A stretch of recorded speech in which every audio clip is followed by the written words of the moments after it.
Welcome to Game Over Winnipeg. It's a good one for the Winnipeg Jets, and we're going to open it up right in a moment. I have a great guest for you tonight, Ava Tarrant. It's going to be really fun because not only is she funny and a huge Jets fan, but she's really seriously funny. So you're going to enjoy that. But before we get going, we got to make sure that you know about where to find Game Over Winnipeg next year. Game Over Winnipeg is broadcasting from the Game Over Network channel for right now during the playoffs. However, in October, the network relaunches for real, and Game Over Winnipeg gets its own channel. So for all of your Winnipeg Jets content, fun, news, and analysis, head on over to the Game Over Winnipeg channel from the Game Over Network channel.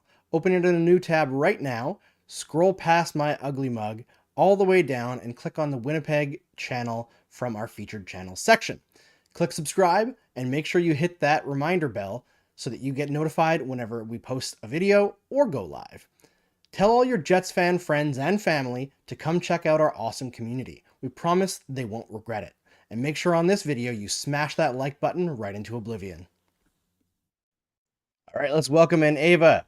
Jets win 7-6. Is this the 1980s? What is going on? That was 5 games in one game in terms of excitement. How are you feeling right now? How's your heart? Well, I am incredibly, my heart's beating a million miles an hour. I'm sweaty, I'm stressed, I am experiencing Winnipeg Jets hockey, essentially. Jets fans know what I mean. Yeah. I talk to Jets fans a lot because it's a fan base that I honestly really enjoy uh, goofing around with online, and it seems like it's kind of always been this way in Jets 2.0, right? It's like there've been great teams Mhm. assembled, but it's like they always have to do things in the most maniacal way possible. Like you cannot relax watching the Winnipeg Jets.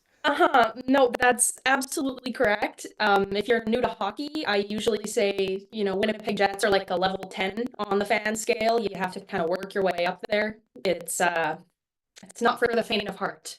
And you're absolutely right. They never do anything the easy way. They just love to hurt us. It's the way it goes sometimes, eh? I mean, as somebody who's been a fan of a team for a very long time that hasn't won anything since I was like 7 years old or 6 years old, the heartbreak is always there. But watching this team and watching this matchup against the Colorado Avalanche, I think one thing that's undeniable, we knew going in, but is even more undeniable after game one, is there's a goaltending mismatch here. I watched Carey Price in Montreal for a lot of years, and I feel like Connor Hellebuck is the guy now in the NHL. As much as there's a lot of Andrei Vasilevsky love out there, or Sorokin, or whoever, Hellebuck is the guy who has consistently been great for a long time now. And man, that is just such a factor in this one. A million percent agreed with you. Obviously, I'm a bit of a homer. I have quite a bit of Hellebuck bias, but to put it into, I guess, non-Jets fan terms, imagine like Connor McDavid. And imagine if the Oilers did not have Connor McDavid, what kind of team they would be like, and then times it by 10, because without Connor Hellebuck, the Jets are a lottery team. It sounds extreme, but that guy just over the course of his career has grabbed the Jets by their scruff and dragged them to the playoffs time and time again. So a million percent agreed there. Yeah, I mean, I think I totally get, of all fan bases, the Canadians fan base gets the idea of like, without this guy, we'd be a lottery team. But I look at the Jets, and like, obviously this one wasn't one to write home about in terms of like possession performance or anything. Yeah. But you look at how Hellebuck is able to maintain his crease, and in a game like this where he allows 6 goals and is still kind of the difference maker in a lot of ways, right? I mean, I guess you hmm could say that Georgiev was also the difference maker, but at the same time, it's one of those games where I don't think Georgiev was terrible.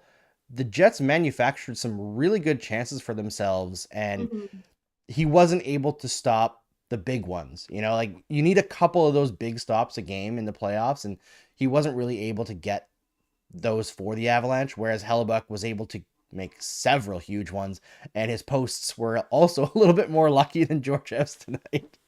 Absolutely. I mean, Georgie is not, well, he's not a great goalie. I don't want to be mean, but if the Avalanche had someone even like, Markstrom, this is a different series. The Jets probably would have lost like 6-0.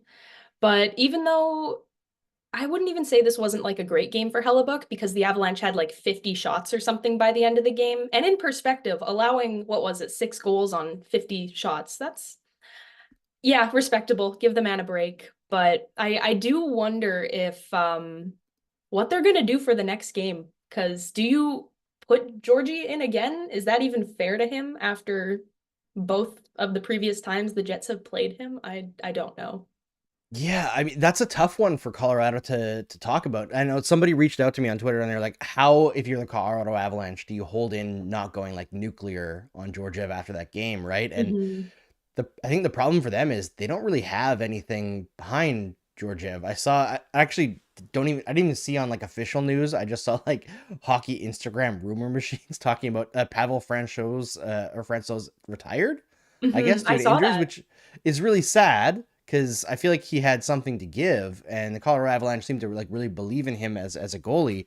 Mhm. So they're kind of stuck here. And I know I saw Arpon Basu from The Athletic talking about Jake Allen being on the Sportsnet broadcast and wondering like what would this game look like if Jake Allen was on the Colorado Avalanche instead of Georgiev. And it's a bit of an unfair question, but I feel like they have no choice here, right? They have to go back to Georgiev, so they have to basically allow him to ignore that one and just shrug it off because it's not going to get any easier to score on Connor Hellebuck. I think this is probably the game where the Avalanche are going to get the most opportunities because I don't expect the Jets to be this outplayed going forward either. Well, I agree with you to an extent. As a Jets fan of many years, unfortunately, I have learned to just expect to be hurt. So I may not be the most optimistic Jets fan in the world. I love to imagine that they're going to come out swinging next game, but deep in my heart, I kind of have a bad feeling about this if we're being honest. But I mean, if you're Jared Bednar, yeah, you really do probably just have to look Georgie in the eye and just go, man, just say a prayer and hold on. Or you go to McKinnon and go, hey, give it a shot. You can do it. Oh my God. I mean, imagine the controversy if somebody tries to take him out. Oh, I mean, like put McKinnon in the net. Like, Oh, put McKinnon in the net. yeah, no, like McKinnon You were goalie saying mode. like on those speed No, bursts, just run straight into Hellebuck. And I was like, why are you saying that, Eva? Don't tempt that. no. I mean, Jared Bednar, you go over to Nathan McKinnon and go, man, you are a legend. You're a great player. You're a goal scorer. Let's challenge you. How good are you, really? Who's their biggest defenseman? Josh Manson. Just strap the pads on him. Straight up. I mean, you. What else do you do? What else do you do, really? I mean, they've got to play a little bit more of a composed game. I think that was like something that I noticed. I mean, I'm sure everybody knows it's not like it's a great insight, but both teams were a little bit sloppy with the puck tonight. The turnovers, especially in the first period, were pretty nuts. So I'd assume that both coaches will be trying to clean that up going forward. That first period, I think, probably took 10 years off my life. That's all I got to say. I'm genuinely speechless at how bouncy the puck was, how unsettled it felt. It just felt like anytime you blinked, there was a goal being scored. And that's very out of character for Mr. Hellebuck. So that was jarring. Yeah, and I mean, I guess more in character for Georgia, but you don't want to put that on anybody. That kind of game, 7 goals is tough, but these are two teams that have the ability to create that quick strike offense, right? If the opponent's gonna give up the puck in dangerous areas, Mm-hmm. you could pick like. There's not very many teams that you would pick over the Jets and the Avalanche in terms of like making good on those chances, right? There's a lot of talent up front on both teams, and both defenses like to get activated. So it blended together into a really memorable game one, and one that I have to imagine the Jets are pretty confident going into the next one. Like that, from the whiteout to the atmosphere to the end result, you got to feel good about it, even if the even strength play wasn't in your favor. 1,000,000% agreed. And as like last year, I worked with True North for a bit, and just being able to experience the energy of the whiteout and just how much it brings the city together. And there really is nothing else like it in sports. It's truly it's like magical. It's like being at Disneyland, but for sports fans, and it really is just the best experience ever. Additionally, kind of controversial, just the way that first game went, I'm already getting flavors of the 2018 Jets Nashville series, which is very exciting to me. That was a great series too. That was a fantastic series. Oh man. I mean, and I have to say though, I did outwhite the Jets fan base this weekend because I managed to sunburn my head yesterday when it was 8 degrees outside. So Oh man, talk about whiteout. So white that I got red. that springtime sun is dangerous. It is. I didn't expect it at all. I was just hanging out with the kids outside, and then later in the day, I was like, "Well, it's a little toasty feeling there." But they're having fun, like pressing their fingers on it, and it turns like white when you. Oh my gosh. I got dragged in front of my youngest gymnastic teacher this morning, being like, "Look at this! Look at this!" Like she's seen a sunburn before, kid. That's so sweet. Oh my They're gosh. so funny. Kids are hilarious. But yeah, I would say of the guys who put the puck in the net tonight for the Jets, who stuck out most to you? Like who was the guy that you were looking at and saying this is a good start in Mhm. terms of going forward? This is what you want to see from them in terms of the offense they produced. 1,000,000% Adam Lowry. That's our captain. I mean, I don't think there was any doubt that Lowry was going to be a great captain when he was named, but filling in Blake Wheeler's shoes after, he's been the captain for a million years. So that was a big ask. And Lowry, to me, exhibited everything that you want a captain to do tonight. He pulled up his pants and he dragged them to a win. Plain and Yep, simple. first star, getting those insurance goals, putting the game out of reach, or at least it seemed out of reach at the time, and then suddenly didn't for a short amount of time. But that's what you got to do as the captain, right? Give yourself some room to work with. Hmm. That guy would fight a pack of bears if it meant the Jets would win. He truly is the example of what it means to play for this city, and I love it. All right, I'm going to say a nice welcome here to Lucas Trapp, Jeff Bose, and Ramelli, who are joining the stream. I really appreciate you guys joining in, especially those who aren't Jets fans. Although Canadians fans have a rooting interest here. Let's be real. This series is interesting. There's Arturi Lehkonen on the Avalanche, Jonathan Drouin as well, and then you got Hmm. Tyler Toffoli and Sean Monahan on the Jets. So I guess pick your poison of who you're cheering for. I've been clear since the Monahan trade that I'm on the Jets bandwagon this year. I want to see him and Toffoli, junior teammates back together again, get their name on the Stanley Cup. That would be fantastic. And I just feel like Monahan has been through so much that it's been awesome to see him, hit with the Jets the same way he did with Montreal, where we saw him play and we were like, hey, this guy is actually way better than we ever expected. When they first traded for him, we weren't even sure he was ever going to play again. And I believe he got up to 50 points this year with the Jets, didn't he? Yeah, and actually, he's played 83 games this year. Bro has played more than a season this year based on the way the trade schedules aligned, I guess, which is kind of cool. I hope he gets a contract in the offseason that makes every hockey Twitter analyst go, ooh, that's a horrible contract because he deserves it. Honest to goodness, I feel like being a Jets fan is year after year, it's hyped up like, oh, we're gonna get Mark Stone, and then you get Kevin Hayes, and it's just big free agents never want to come here because they just don't realize how awesome Winnipeg is. So when we got both Toffoli and Monahan this year, it was like something shifted. It, So it makes agreed. it makes a difference, right? You see that energy, like come together and focus up, and it seems like these Jets are really motivated to make a run here Mhm. with big contracts on the books, big players on the books who aren't getting any younger but are still very very good. This is a wide open year. I feel like there's a lot of really good teams. I don't know if there's a full on Stanley Cup favorite this year. I think that's what's so interesting about these playoffs. Absolutely. I mean, I'm biased. Obviously, I want to say the Jets are going to go all the way. And I think maybe to an extent they do have a chance if they lock it in and Rick Bonus plays Cole Perfetti. But we'll cross that bridge when we get there. Genuinely, this might sound terrible and it might age horribly given the Oilers' track record. I think the Oilers could be a dark horse this year. I'm with you, and I thought that they were going to do that last year, but Stu Skinner wasn't ready, right? Oh. And he kind of went through that like crucible at the beginning of this year where it looked like Oh the yeah. carryover from last year's playoffs, and then he hit his stride a little bit. And I hope for his sake that he's not like the reason that they don't go far, Hmm. because I don't think it's fair to put that on him. I feel like Ken Holland should have given him a little bit of stability to work with. But hey, I hope, I'd love to see Jets Oilers. I feel like we haven't seen a Jets Oilers series. I mean, I have never seen a Jets Oilers series. That would have been like back in the 80s when I was a baby, like who knows? But yeah, oh, Lucas Trapp also brings up Nino re-signed. So like once you're in Winnipeg, I feel like you realize that there's some cool stuff there. I think you're exactly right. I mean, media likes to always say Winnipeg is small. There's nothing to do there. There's no airport, which is objectively untrue.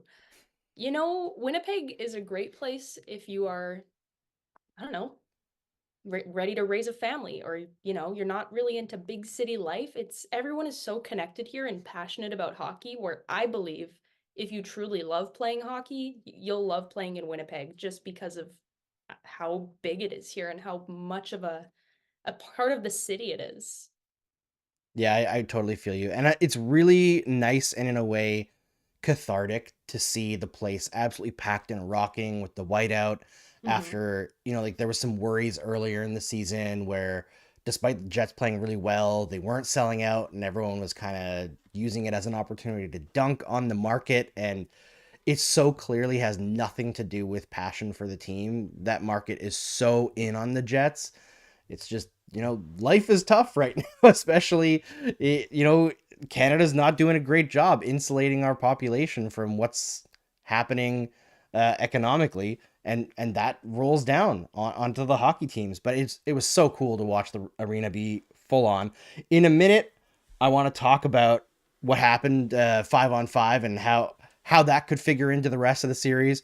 But before we do that, I gotta tell you about where you can find some more Game Over stuff next season, because right now we're streaming from the Game Over Network Hub channel, but next season each market's going to have their own. So check out Ottawa. Game Over Ottawa is relaunching in October. So for all of your Ottawa Senators action, reaction, news, analysis, and fun, make sure that you click on the Game Over Network channel right now, open a new tab in this video, scroll past my ugly mug, and click on the Game Over Ottawa channel.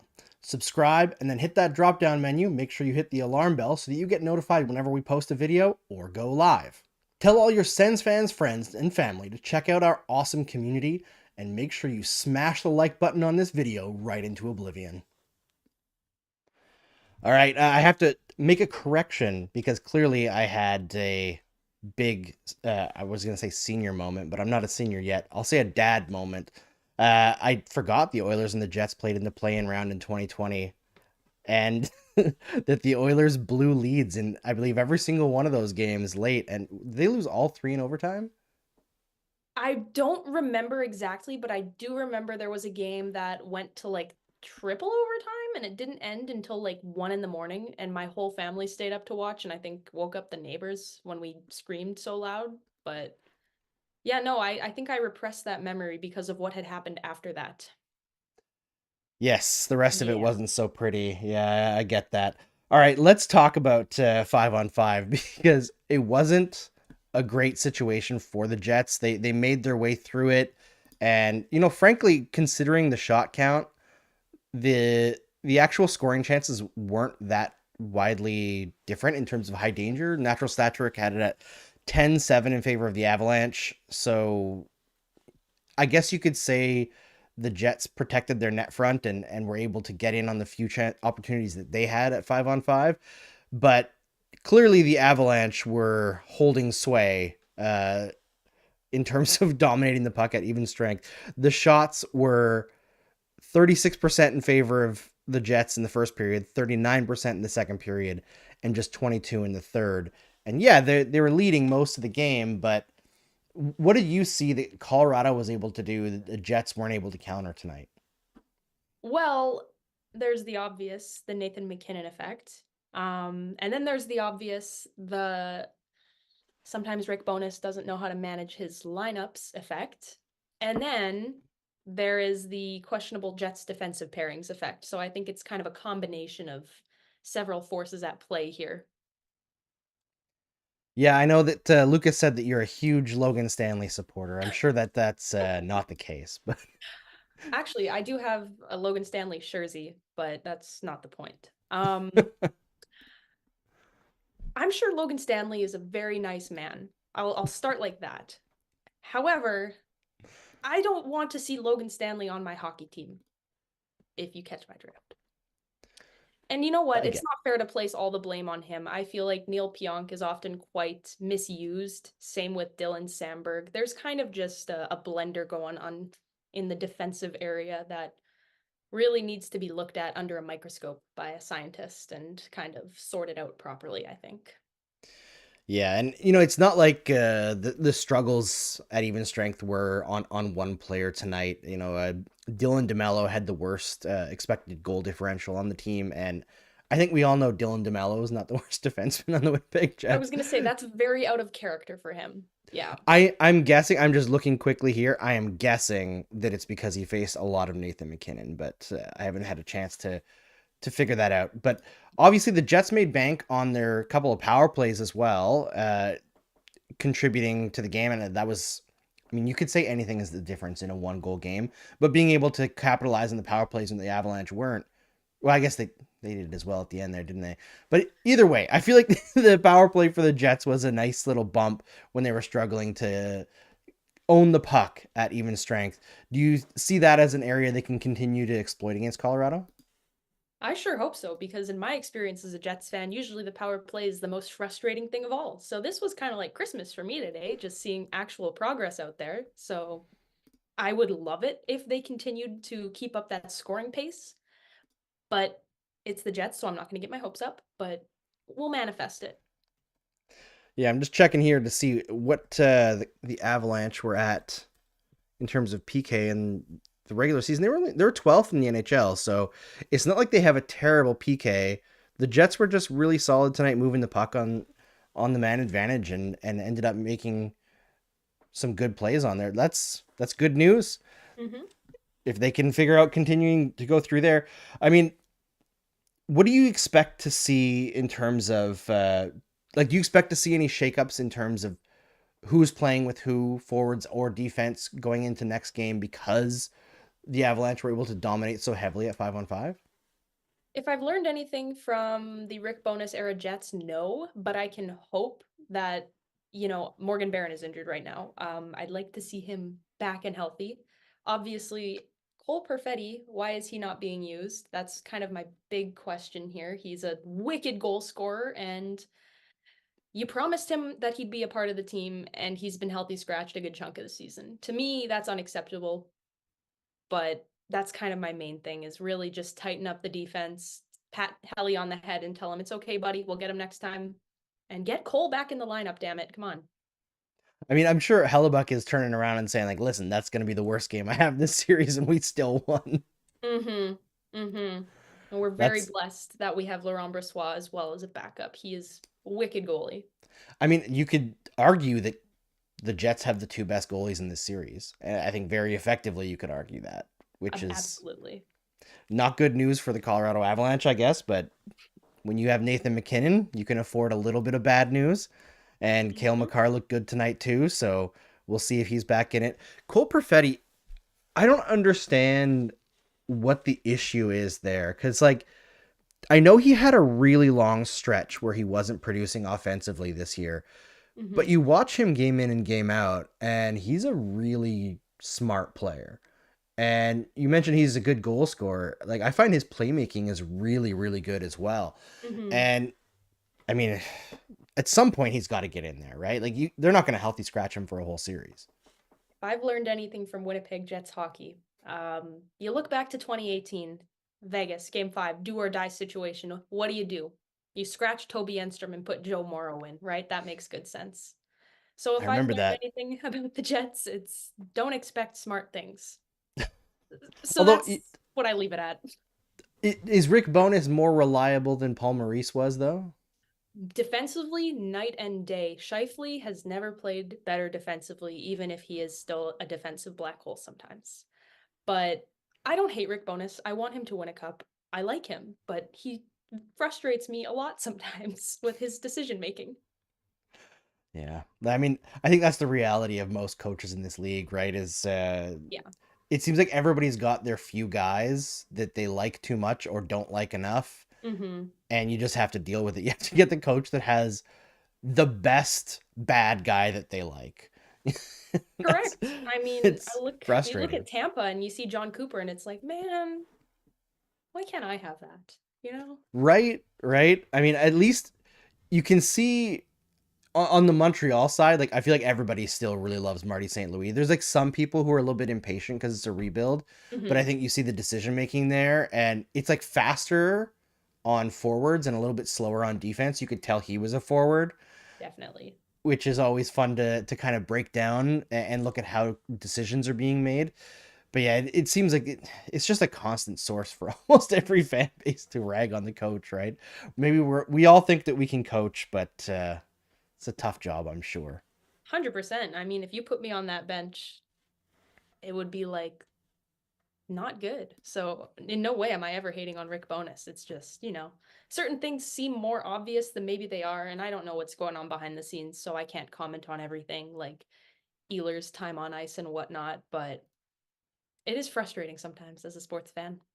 Yeah.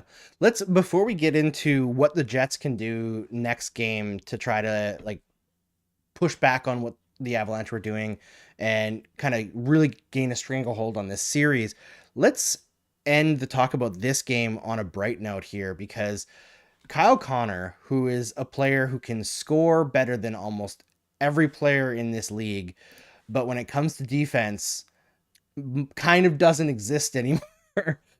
He had a fantastic game. He was one of only two Jets that had a better than 50% expected goal on ice expected goal ratio. Hmm. Really, really strong. Uh, the possession metrics weren't as strong, but that's because the possession metrics were pretty bad across the board for the Jets. He was still among the top players in shot attempt differential, scoring chance differential. He was the top. High danger scoring chance differential, also the top. The Jets outchanced the Avalanche 4-1 from high danger areas while Connor was on the ice tonight. Hmm. His ability to get to the net front and get shots from in tight is really, really incredible. And when he's not a liability on the other side of the ice, he's a really impactful player. 2 goals and an assist tonight, I believe. Yeah, +2, almost 19 minutes played. Is this playoff Kyle Connor, or should we get ready for Kyle Connor's like coming out party as a playoff performer? I hope so because exactly like what you said, when Connor is hot, the Jets are hot, which is fantastic. I was hoping for playoff Shifley, like that 2018 run he had where he had that, what was it? It was like most road goals or something. Either way, yeah. Kyle Connor is the one guy I don't get mad at when he lets in 12 goals when he's on the ice because he's a one trick pony. You have him to score. Pair him with someone defensively, and good things will happen. So I am hoping and praying that we see Kyle Connor score at least 12 to 15 goals per game going forward. Per game, Yeah. setting like totally realistic standards as we Yep. should Yep. here on Game Over Winnipeg. All right, coming up, we're going to talk about where the series is going to look going forward. And then after that, we will take questions from our amazing group here watching. But Yay. first, we got to tell you where you're gonna be able to find Game Over Calgary next season, another non-playoff team. Sorry, we got to throw some love to the other Canadian teams, even though we're talking about Winnipeg. Be right Game back. Over Calgary is relaunching in October. For all your Game Over Calgary content, make sure you subscribe to our Calgary specific YouTube channel. Open the Game Over Network YouTube page in a new tab from this video, scroll past Andrew talking, and click on the Game Over Calgary channel in our featured channel section. Click subscribe and make sure you hit the drop down menu to get notified when we post videos or go live. Tell all your Flames fan friends and family to check it out and join our awesome community. And make sure you smash the like button on this video right into oblivion. As Peter said, smash the like button on this video. We need some more likes on this video as you're all here enjoying this fun post-game content talking about your Winnipeg Jets and their win over the Colorado Avalanche, taking a 1-0 series lead. We're here with Ava Tarrant. We're having fun. So Ava, in your view, what's something the Jets can do next game to improve their overall play to compound their advantage in goal here and take a 2-0 series lead? Well, if you've ever had the misfortune of watching a Jets game with me, you'll know that I do say help your goalie a lot. So the biggest thing for me is Connor Hellebuck's the GOAT. He's the Vezina winner, future Vezina winner. Again, hopefully future Conn Smythe winner. He can only do so much though.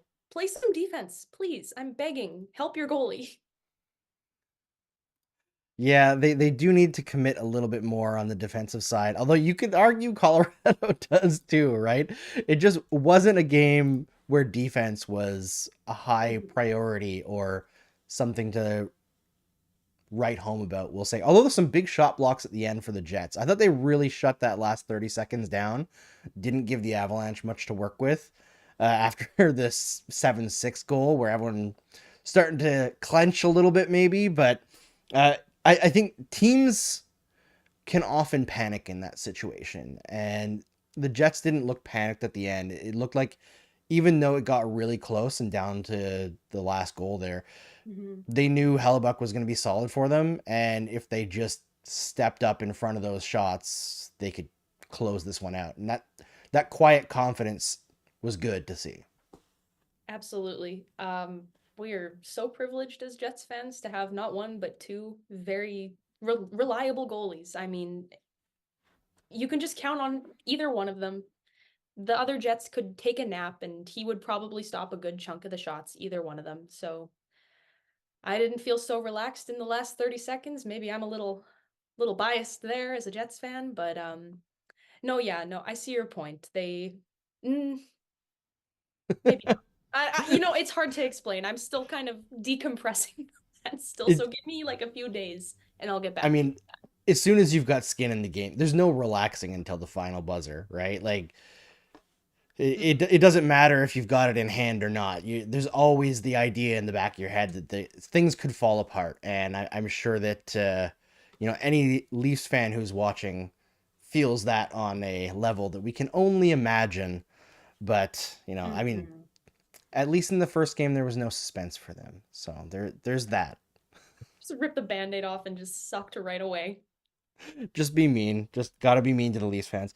Especially on a Jets broadcast, right? There's a rivalry there. We got to push that a little bit. Get the anger flowing a little bit. Yeah, I was looking through the Jets here tonight, and obviously a lot of players got on the scoreboard with 7 goals. But I have to imagine they're expecting a little bit more in terms of offense from guys like Tyler Toffoli, Sean Monahan. I think Toffoli had 2 shots? Yeah, Monahan had 2 shots.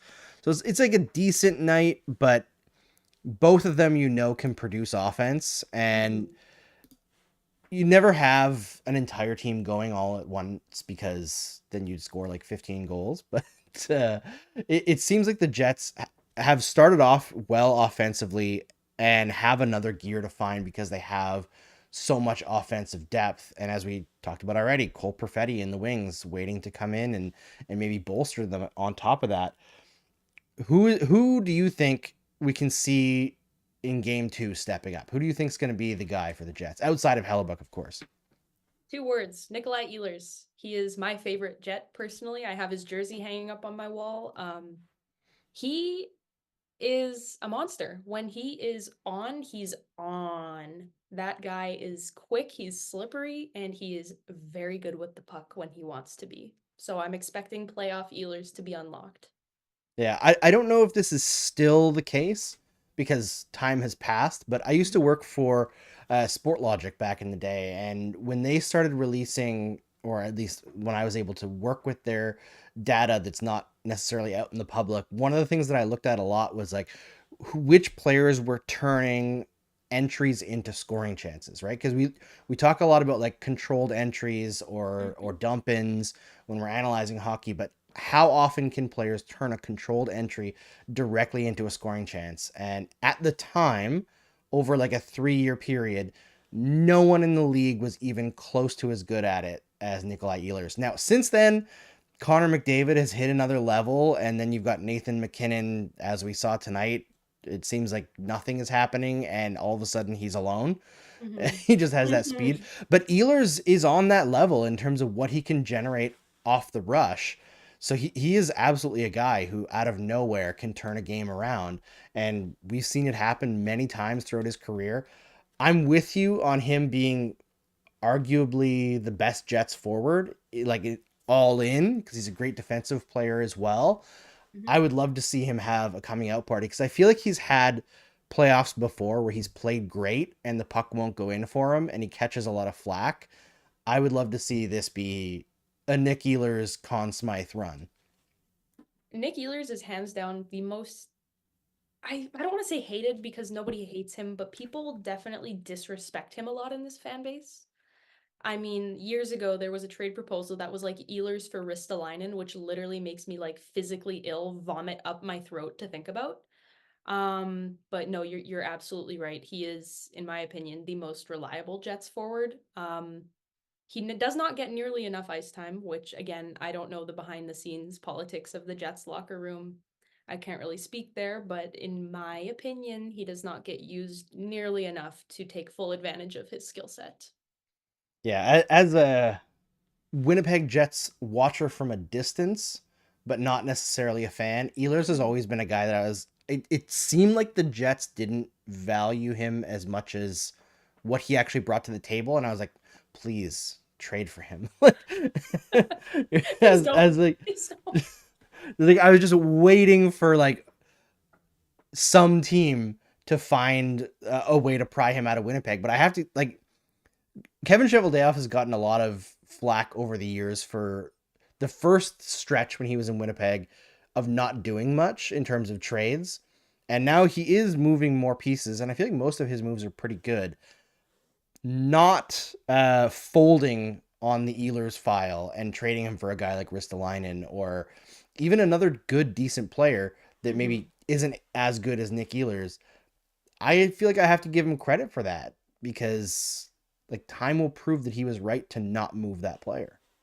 1,000,000% agreed. And I mean, just in the past, I'd say 48 months, Chevy has a lot of people owe him an apology, is what I'm saying. If you look back on just this year alone, what he's managed to accomplish with obviously Monahan and Toffoli, but the Hellebuck contract, which is thank you. That's all I gotta say. Like that dude, Winnipeg owes him an apology. Yeah, that was another one where it seemed like in the summer people were just speculating that Hellebuck was gone, and then out Mhm. of nowhere it was like, nah, he was never leaving. I was one of those people. I was fully going through like the 5 stages of grief. Like, well, it was a good run. We totally pissed away that opportunity, but here we are today, and Helly is a certified ambassador of Winnipeg. It's the best. It's the best when a player spends the whole career with one franchise, right? A star player who's just loved in the Awesome. community. It makes a difference. It really I'm a does. sucker for that. Mm-hmm. All right, King KG says Ava, best Jets fan with a Aw, heart. thank So you. got some Ava fans in the chat, and if you're in the chat and you want to ask a question of Ava or of myself, now's a great time to put those in the chat as we get closer to our little press conference thing. So if you've got any questions about the Jets, about the series going forward, about the Avalanche, specifically for Ava, specifically for me, write it in the chat now. Before we get into the questions, though, Ava, do you think I saw somebody mention earlier if this series doesn't go 7 games, it's a travesty. Do you think you can handle the stress of 7 games with this series the way it's been played so far? If this game, if this series goes to 7 games, I don't have anything to add to that. I might die. I honest to goodness, I might perish. I don't think I can do it. I was hiding behind the couch. That was not a bit. I was seriously, I couldn't handle it. So I had to sit behind the freaking couch while that final period played out. Oh man, it is highly stressful. The playoffs, they're the best and they're the worst. Oh You yeah. know, it's like you're watching and you're having fun, but at the same time, your stomach is twisted upside down. You're sweating, Are we supposed to be pulling having out your fun? own hair. What's that? We're supposed to be having fun? We're supposed to be having fun, Oh no, apparently. I'm like holding back tears the whole time.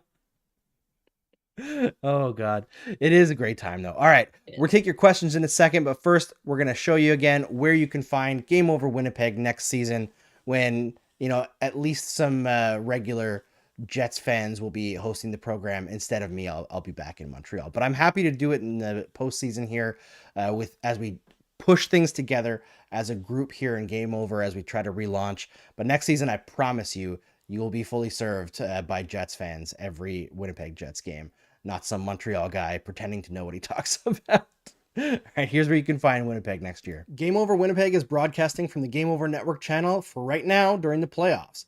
However, in October, the network relaunches for real, and Game Over Winnipeg gets its own channel. So for all of your Winnipeg Jets content, fun, news, and analysis, head on over to the Game Over Winnipeg channel from the Game Over Network channel. Open it in a new tab right now, scroll past my ugly mug, all the way down, and click on the Winnipeg channel from our featured channel section. Click subscribe and make sure you hit that reminder bell so that you get notified whenever we post a video or go live. Tell all your Jets fan friends and family to come check out our awesome community. We promise they won't regret it. And make sure on this video you smash that like button right into oblivion. All right, welcome back. We're going to open up our press conference here for some questions. Oh, here's a great one. I think I know the answer, but let's shoot it to Ava because this is a good trivia, because I don't think anybody normal would know this answer. Romelli asks, who's Colorado's backup? Who is their backup? I don't even know. I hate them so much. I'm sorry if you're an Avalanche fan. You are my most disliked team, so I try to ignore you every chance I get. Who is their backup? Their backup is listed for this game as Arvid Holm, so I was wrong. What is he I doing? thought it. I have no idea. I've never actually heard that name before, and I'm sorry if that exposes me as a know-nothing. But yeah, I've never heard that name before. I thought it was something Annunen, like a big Finnish guy, but I guess it's their regular not. guy, is he not?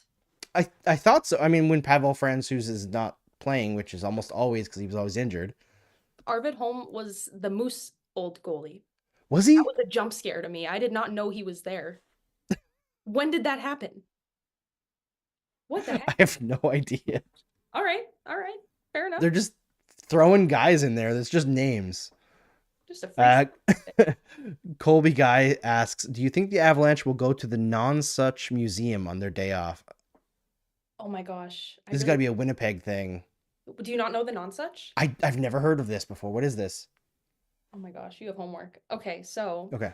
the Nonsuch essentially is a giant boat that is in the Manitoba Museum that you can go on. It is the coolest thing ever. It's set in like an old town. The Manitoba Museum is essentially just the coolest place. They don't pay me to say that. I just genuinely enjoy the Manitoba Museum, and it's kind of a running bit I have where I always say, "Celebrity, come to the Nonsuch." So I hope they go. It's awesome. I mean, hey, there's some good advice for poor Georgiev, who needs to erase this game from his memory. Go to the Non-Such Museum. We've now heard it's the coolest place. And we're going to continue talking about how cool Winnipeg is. Also, Manitoba has the best premier in Canada. So let's get real here. Manitoba's doing things better than a lot of provinces right now. This is a cool place to be and a cool team to follow. All right. MMF4283 says, were the Jets going to the second round? Oh, if the Jets were going to the second round, who's your ideal matchup? That's a tough question. That one, ideally, we just skip those other rounds and go right to the cup final, but I know that's not how it works. So maybe I'd play Nashville again. That'd be cool. Yeah, I mean, I guess if you could pick anyone, although Nashville's already up 1-0 on Vancouver. Oh, my boss is a Canucks fan. He's not going to be happy tomorrow. Oh, that's a rough one. I feel like, I don't know, is Mark Stone healthy? I know nobody wants to take on the Golden Knights because they just won, but they faded down the stretch for a reason. I have bad memories with the Golden Knights, right down to 2018 to last year. They hurt me immensely, and I don't want to relive that. I get that. Colby Kite says, I've never heard of Arvid Holm either. Yeah. Romelli says, there's none such thing as a save for Georgiev. Oh my goodness. Poor guy. Oh, Oh, That was a rough harsh one for him. And Lucas Trapp says Annunen was sick for Colorado, so I guess Holm is not the regular expected backup That's what for I the thought. Winnipeg Jets. Yeah. Or for the Colorado Avalanche. Mm-hmm. So, yeah, I think this series has the potential to be absolutely incredible. I don't want it to go 7 just for your health. I mean, if it goes to 7, if it goes to 4, I mean, can we get this done in 3, please? Like, I need like a defibrillator on site. I'm nervous. Just get it done as fast as possible. I feel like this is such a tough series, and this is unfortunate the way that hockey is now in the first round. Both of these clubs would be massively disappointed with a first round loss, right? Like they both expect to go significantly further than this, and it is just the way that it gets drawn up, unfortunately. I'm gonna put my Homer glasses on for a minute. The Avalanche have their cup. Let someone new win it. It's time. It's true. Come You've on. had your Come time. on. McKinnon Cup window. Who cares? Get out of Okay. here. No dynasty here. All right. Thanks so much for joining me here, Ava. Do you have anything that you want to promote at the end of the show here? Do good to others, and good will come to you. That's a is what I great have thing to promote. say. I love it. Great thing to promote. So everybody make sure that you follow Ava. You can find her Twitter in the description of this video. You can find a bunch of stuff in the description of this video, actually. So definitely check it out. There's links in there to follow for Game Over Winnipeg for next year. All that fun stuff. Thanks for joining us here on the first Game Over Winnipeg since January. Smash the like button on this video. Hit subscribe on the Game Over Network. And of course, Game Over Winnipeg. Find it on the Game Over Network channel. Just scroll to the bottom. All the other market channels are listed there. It's easy to find, I promise. And for those who were saying that it was hard to find the stream, it's not showing up in YouTube searches yet. I'm working on that.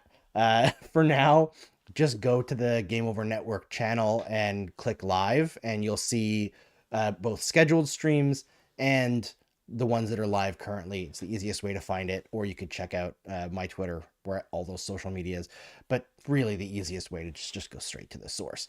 All right. Thanks, Ava, for joining me here. Thanks to the Winnipeg Jets for starting us off right with a win, and what a game it was. This is a series to watch. We will see you again for game 2.